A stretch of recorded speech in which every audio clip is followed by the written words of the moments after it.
За энэ хуулийн төслийг шинжилсэн найруулгын төслийг бол одоо дэмжиж байгаа. За өнөөдөр одоо Монгол бол онцлогтой орн, өргөө удам газар нутагтай, хүн ам бас дархуу суурьшсан. Бас энэ өвөл зум болдог гэдэг энэ удирдлын хамааралтай зэрэг ийм одоо маш онцлог ийм бүс нутаг. Тийм учраас энэ аливаа асуудлыг бас нэлээд энэ улс орныхоо нөхцөл байдал, хөдөө орон нутгийн нөхцөл байдлыг маш сайн судалж хийх ёстой гэж ингэж боддог.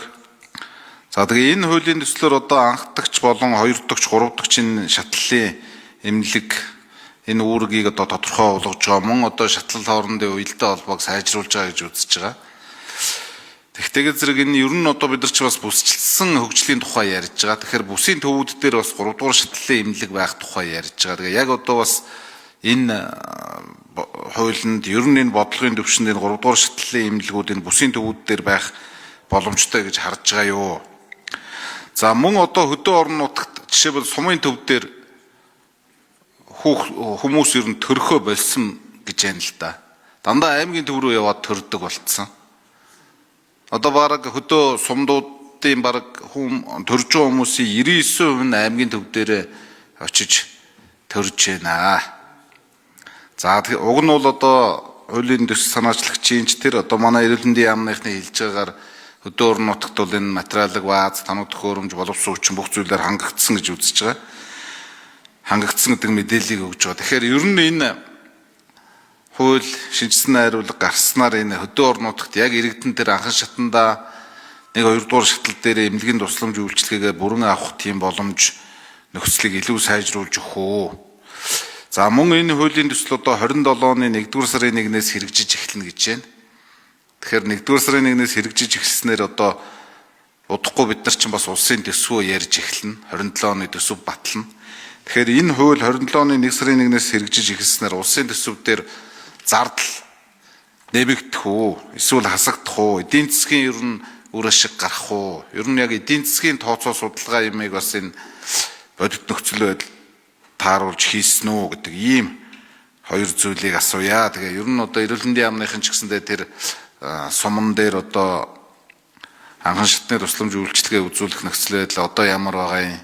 Тэр ер нь хөдөө орон нутагт нэлээдээ одоо тийм төрөлт мөрлөлт дандаа аймгийн төв суурин руу шилжээд байгаа дээр ямар бас бодлого баримталж байгаа энэ талаар бас хэлэв сайн байна. Тэгэхгүй бол одоо нэг их аймагт очиж төрснөөр тэр ихийг дагаал хүмүүс явж гэн нөхөр нь ч юм уу гэр бүлийнх нь дахиад одоо сумаасаа аймаг хүртэлх ирж очих зардал аймаг дээр очиод байрлах зэрэгээр ингээд бас олон зүйлүүд гарч байна. Тэгэхээр энэ маань үнэхээр одоо хүмүүс өөрсдөө хүсээд яваад аймаг төв суурин газарт төрж гэнэ үү? Эсвэл одоо сумын эмнэлэг эсвэл одоо тэр үнэхээр сумын эмнэлэг нь явуулаад байна уу? Эсвэл үнэхээр тэр суманд тийм хүн төрүүлэх боломж байхгүй юм уу? Энэ тал дээр бас нэг хариулт өгөөч гэж. За, гамагш хариулъя. Ажлын хэсгээс нэмж хариулж За би хуулийнхаа талаас тайлбарлая. Тэгээд одоо байгаа бодит нөхцөл байдлыг бас асуугаад байна. Тэгэхээр яамнаас тэрийг асуугаад байна те. За бид нар тийм таны асууж байгаа зөвлөлтөө одоо бүсчилсэн хөгжил гэж нэг хэсэг ярьсантэй бидэд их нийлээ.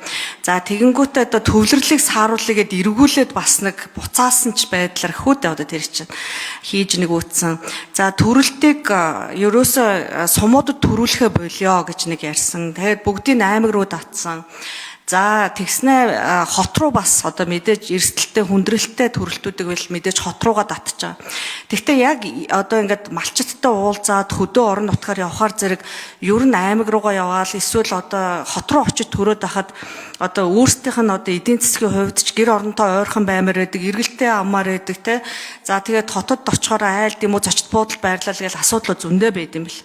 Тэгэхээр бидний энэ хуульд зохицуулах гол зүйлт маань одоо хүн амын эрүүл мэндийн хэрэгцээ гэдэг имийг л ерөөсөө өвчлөл, нас баралт, архаг өвчний тархалт, нийгэм эдийн засгийн нөхцөл, газар зүйн байршил, тэгээд тусламж үйлчилгээний хүний нөөцийн чадвартайгаа уялдуулж байнга одоо хийж байна. Тэрэндээ тодорхойлсон тусламж үйлчилгээ хийнэ л гэж заагаад зохицуулт юм.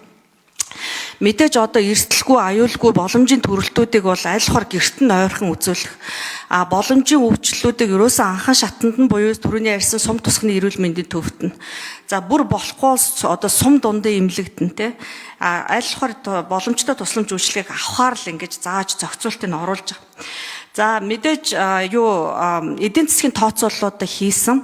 Эдийн засгийн тооцооллын үед бид нарт ерөөсөө шинээр ямар нэгэн байгуулах хүмүүсийг бий болгох илүү зардал огт гаргахгүйгээр харин ч одоо байгаа зардлаа үр ашигтай үр дүнтэй хэрэглэх бүх зүйл заалтууд тэр техникийн үнэлгээнүүдийг оруулж өгч байгаа. Тэгжээж бид нар одоо энэ сангийн тэнцлийн асуудлуудаа айтаахан хэрэгэх эргээд хүндээ ч гэсэн одоо манайх нөгөө out of pocket гэж ярьдаг талааснаас нь гарч байгаа зардал 40 гаруй хувь руугаа явчихад байгаа. Уул нь 25% дээр барьж ээж одоо эмнэлгийн тусламж үйлчилгээ иргэдтэй ээлтэй байна гэж үздэг байхгүй юу.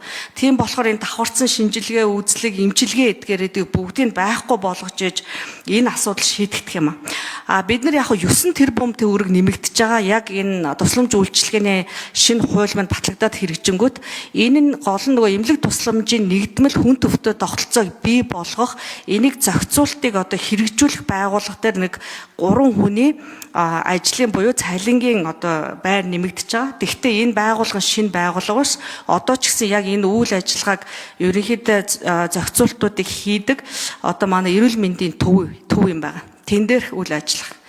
За яамнаас саяын тэр бодит байдалтай асуудыг наран бүрв дарга. За яам эрүүл мэндийн яам 4-р микрофон ажлын хэсэг. За хос хоёр гишүүний асуултанд хариулъя. Эрүүл мэндийн яам эмнэлгийн тусламжийн бодлогын эрсдлийн газар Наранпур байна. За сумын эрүүл мэндийн төв нийт 307 сумын эмнэлгүүд байгаа. 6 сум дундын эмнэлэг. За сум дундын эмнэлгүүд дээр бол их төрх их барихын тусламжийг үзүүлж байгаа. Сумын эмнэлэг дээр үзүүлж өгөхгүй байгаа бас нэг шалтгаан байгаа. Нэгдүгürt манад нэг төрөлтийн тоо буурсан.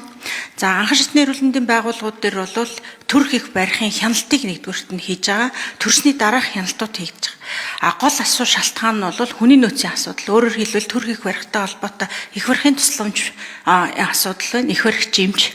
Анхан шатны эрүүл мэндийн байгууллагууд дээр ажиллаж байгаа анхан шатны эрүүл мэндийн байгууллагуудын эмч мэрэгжилтнүүдийн тоо болон одоо чадах ялангуяа их барих эмчийн одоо хүрэлцээ бас хангалтгүй байгаатай холбоотой эхийн эдгэл гарах магадaltaй учраас нэгдүгээр цөөрч байгаа эхийн төрөлтүүдийг төвийн бүсүүд дээр бол төрүүлэх хяналтуудыг бол За гүйцэг хариулчих. 4-р микрофон. Төрөлтийг бол төрөлтийн хяналт болон төр хүртэлх жирэмсний хяналт төрсний дараах нярайн болон эхийн хяналтыг бол анхан шатны эрүүл мэндийн байгууллагууд дээр хийх төрөх процесс хэвийн төрөлтүүд болон сум дундын эмнэлэг дээр хэвийн төрөлтүүдийг хийхээр ингэж байгаа. За өнөөдрийн нөхцөл байдал ялангуяа алсын сумууд дээр бол хэвийн төрөлтүүд зарим одоо аймагуд дээр их баригчтай болон их барихны эмчтэй газрууд дээр бол төрөлтүүд бол бас мөн хийгдэж байгаа. За баярлалаа.